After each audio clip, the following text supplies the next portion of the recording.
네, 산업부 블랙리스트 의혹을 수사하는 검찰이 열흘 넘게 압수물 분석 작업을 이어가고 있는데요. 당시 산하기관장들에게 사퇴를 종용한 것으로 지목된 인물들에 대해선 아직 별다른 조사가 진행되지 않고 있습니다. 네, YTN 취재진이 핵심 인물 가운데 한 명인 이인호 전 산업부 차관을 직접 만나 당시 사퇴 압박이 관례였는지 등을 물어봤지만 지금은 드릴 말씀이 없다는 말만 되풀이했습니다.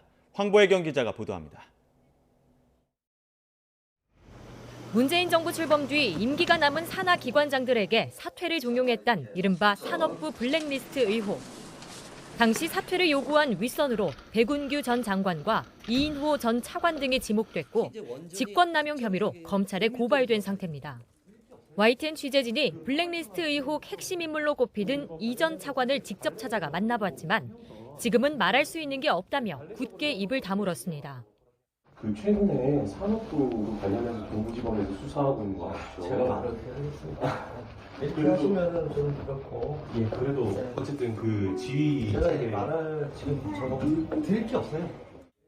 당시 여러 부처에서 같은 의혹이 제기된 만큼 사퇴 종용이 관례였는지도 물어봤지만 답변을 회피했습니다.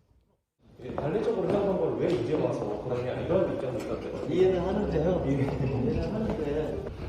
조만간 이제 검찰이 이제 소환을 한다는데 지금 피고발인 질문이시잖아요. 어떻게 생각하시는지. 지금 너무 죄송한데 예. 수는 없으면 YTN 취재진은 당시 산하기관에 대한 대대적인 감사는 물론 검찰 수사도 의뢰한 것으로 알려진 산업부 고위 공무원과도 연락이 닿았습니다. 당시 관련 부서에 있었다고 인정하면서도 사퇴 종용 의혹에 대해선 여러 사람이 잘못될 수 있다며 구체적인 답변은 거부했습니다. 지금 수사도 진행되고 있는 거기 때문에 제가 얘기할 수 있는 성격이 아니에요. 여러 사람이 잘못 영향을 미칠 수 있는 해가지고요.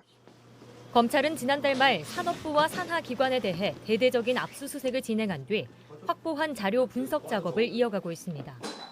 이미 3년 전 참고인 조사를 마친 데다 지난 1월 유죄가 확정된 환경부 블랙리스트 사건으로 법리 검토도 마친 만큼 윗선의 부당한 지시를 입증할 객관적 증거를 찾는 데 주력하고 있습니다.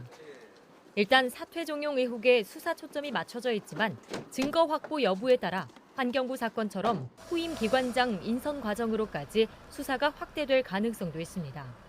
검찰은 디지털 자료 포렌식을 위해 참관인들과 일정을 조율하면서 압수물 분석이 마무리되는 대로 관련자 소환 조사를 본격화할 것으로 전망됩니다.